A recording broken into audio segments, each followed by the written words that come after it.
Good morning, patron subscribers. We'll start with the Euro USD, and we can see how they sold it. And of course, by selling it, we did pump. Now we went from monthly pivot to support, almost to the dot. So do get a copy of these Wyatt pivots. They're really, really good, very, very powerful. So we made the journey from MP to S1. That's almost like too perfect, really. So that's almost like a job done. It took out lots of stops on the way, and now we're MP to potentially to resistance, which is up here, which is 108.26. Now do note that we've got an SLC in the way first at 107.35, and your ATR target long is way before that MR1, so it might be next week we'll get to MR1, okay? And we've got plenty of time left in the month because we're talking about monthly levels. There's your weekly open, daily open.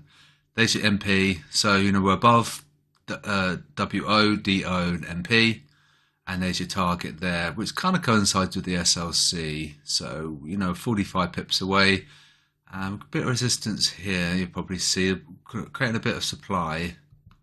And the reason for that stop loss cluster is there. So, it's possibly going to have some supply with the SLC and ATR long.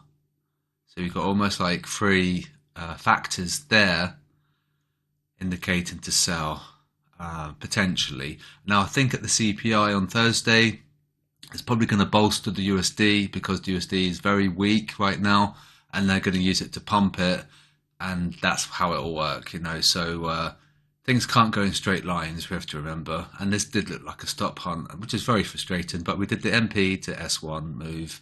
So I think we might do the MP to R1. But we've got some hurdles in the way.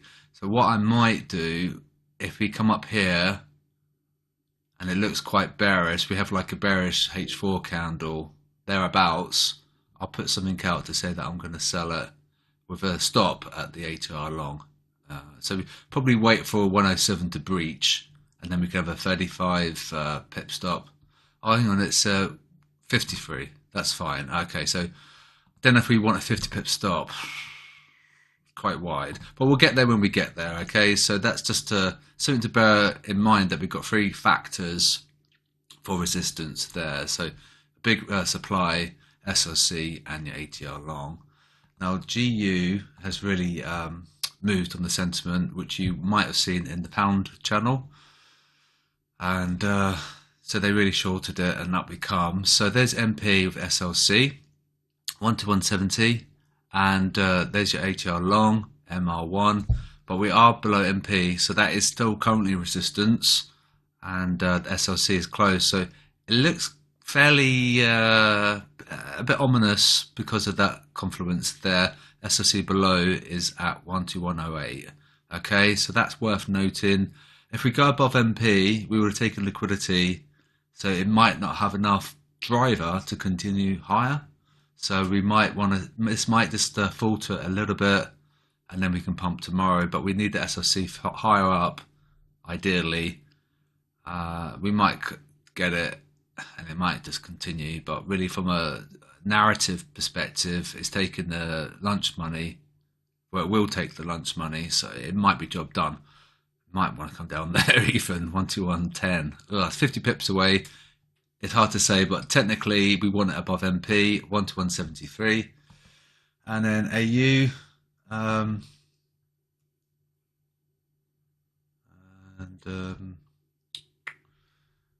MR1. So we did the MP to MR1 journey. There's SLC which is taken 69.46 and 69.20. So we have taken SLC out, do note, and we've done the MP to R1.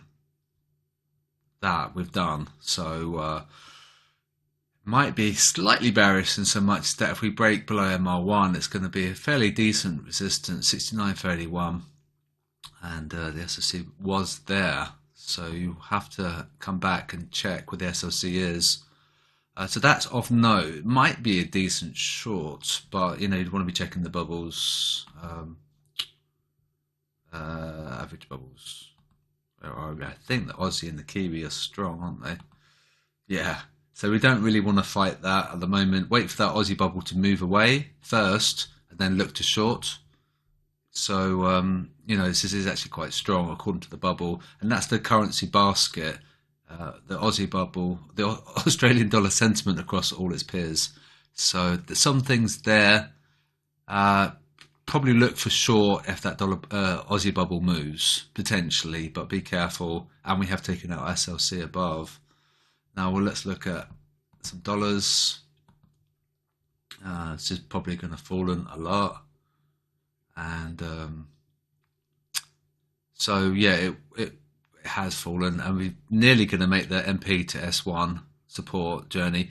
13380. This I see is miles away.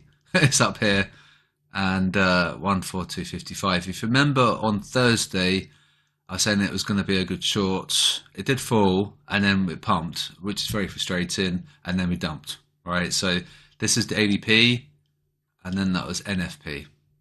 Okay, so very naughty in so much that you could have sold it and then had a massive stop, but then your risk to reward would have been awful.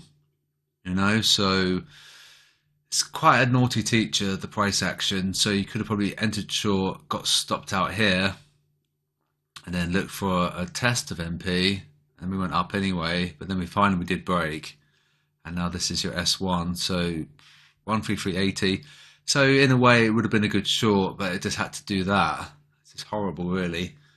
And dollar Swiss was another trade recommendation on Thursday, and we did that.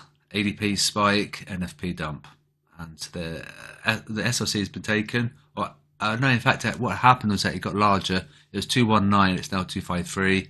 One above is at 94.40. So there's your MP 93.02. Now, if we hold below MP, we need to target support, and that's 9145. So trade carefully, try and use your pivots. They're quite good, they're very binary, and it gives you like buy or sell values based on where price action is to the monthly pivot. And do note we should probably be falling on dollar Swiss. They're very long and they need to get squished, which is a bit horrible, but that's just trading, isn't it? So we need to come down to support because we're below MP.